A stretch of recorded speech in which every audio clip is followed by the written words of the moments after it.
Um marco para o agronegócio brasileiro. Plano Safra Empresarial, nós vamos estar deixando vocês aqui cientes do que vem acontecendo sobre essa questão no Brasil. Bem, pessoal, me chamo Israel e seja muito bem-vindo ao canal Entenda o Mundo. Sem enrolação, vamos logo para a notícia. Estou aqui com esse plano aqui, Safra, e diz o seguinte: o presidente Luiz Inácio Lula da Silva anunciou um novo capítulo para o agronegócio brasileiro com o lançamento do Plano Safra Empresarial para o período de 2025 e 2026. Um investimento recorde de 516,2 bilhões de reais. Esse montante representa um aumento de 8 bilhões em relação ao plano anterior, sinalizando o compromisso do governo com o setor que impulsiona a economia nacional. O anúncio, que ocorreu dia 1º de junho de 2025, lá no Palácio do Planalto, contou com a presença de diversas autoridades e representantes do setor. Embora a liderança da Frente Parlamentar da Agricultura tenha sido notadamente ausente.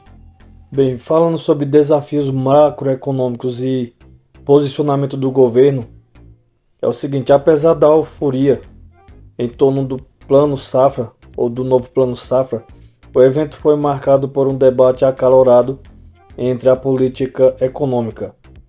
O ministro da Agricultura, Carlos Fávaro, expressou publicamente sua insatisfação com a taxa Selic, que está em 15% ao ano, classificando-a como um entrave ao desenvolvimento do país. Abre aspas, diz o ministro. Confesso que achava muito difícil fazer esse plano safra hoje. Uma Selic de 15% ao ano, com todo respeito ao Galípolo, a equipe do Banco Central, mas não consigo entender como temos uma inflação controlada, gastos públicos controlados, ao contrário do que dizem fake news, e renda da população crescendo, desemprego caindo e uma Selic de 15%, fecha aspas, palavras do ministro, declarou Fávaro em uma crítica direta à política monetária. A questão da Selic se soma a um contexto macroeconômico complexo, que inclui o recente recurso da Advocacia Geral da União, a AGU, para validar um aumento do IOF, o Imposto sobre Operações Financeiras, medida que foi rejeitada pelo Congresso Nacional. A aprovação do IOF seria crucial para garantir o equilíbrio fiscal e, consequentemente, a capacidade de investimento do governo em programas como o Plano Safra. E o que o Plano Safra oferece? Vamos estar vendo aqui. Primeiro, o Plano Safra Empresarial de 2025/2026 abrange um leque completo de operações, visando impulsionar a produção e a comercialização agrícola. Estão contempladas: primeiro, operações de custeio, que são recursos para o plantio, colheita e manutenção das lavouras. Segundo, comercialização, que são apoio para a venda de produção, garantindo preços justos aos produtores. Terceiro, investimento, linhas de crédito para modernização de equipamentos, infraestrutura e expansão da produção. Então, esses 3 pontos aqui, de acordo com esse Plano Safra, é o que está em vigor. Uma das principais novidades do plano é o incentivo às práticas sustentáveis.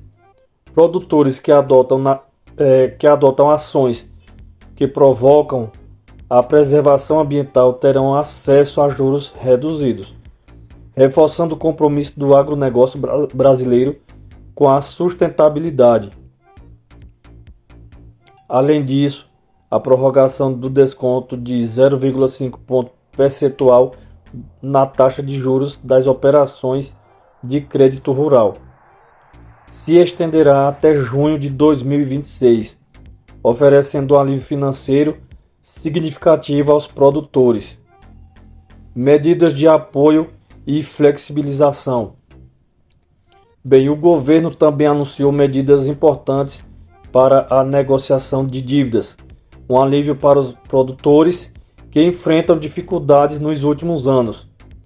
Outra iniciativa de destaque é a ampliação de FUNCAFé, que é o Fundo de Defesa da Economia Cafeeira, que permitirá que beneficiários da agricultura familiar acessem ao fundo mesmo com contratos ativos, democratizando o acesso ao crédito e impulsionando a cafeicultura nacional. Diálogo e perspectivas futuras. Bem, apesar das críticas e ausências notadas, o governo tem buscado fortalecer o diálogo com o setor produtivo. Durante o evento, o presidente Lula reforçou a importância do agronegócio para o país e a necessidade de uma parceria sólida entre governo e empresários. Há um incentivo para que os empresários reavaliem suas relações com os colaboradores, buscando um ambiente de trabalho mais justo e produtivo. Em resposta às críticas da ex-ministra Tereza Cristina sobre o Plano Safra não ter alcançado recorde, o governo tem enfatizado o volume recorde de investimentos e as novas diretrizes que visam impulsionar a sustentabilidade e a inclusão. O Plano Safra Empresarial 2025/2026 representa um passo ambicioso para o agronegócio brasileiro, com o desafio de equilibrar as necessidades de produção com a responsabilidade ambiental e social, em um cenário econômico ainda incerto. Pois bem, pessoal, falando sobre essa taxa de Selic e esses gastos que o governo vem fazendo, que o ministro disse que é tudo bom, para ele, na visão dele está tudo positivo. Em 2 anos o governo quase dobrou a dívida do Brasil, coisa que o governo anterior de Bolsonaro passou por uma pandemia, vocês sabem que pulou de 300 e poucos bi para mais de 500 bilhões de dívidas, por causa da pandemia que travou muita coisa. E esse governo em apenas 2 anos chegou a quase 1 bilhão de dívidas. Então, vocês tirem suas conclusões e que Deus abençoe nosso país e a todos que seguem o canal. Até a próxima oportunidade, se Deus quiser. Um abraço.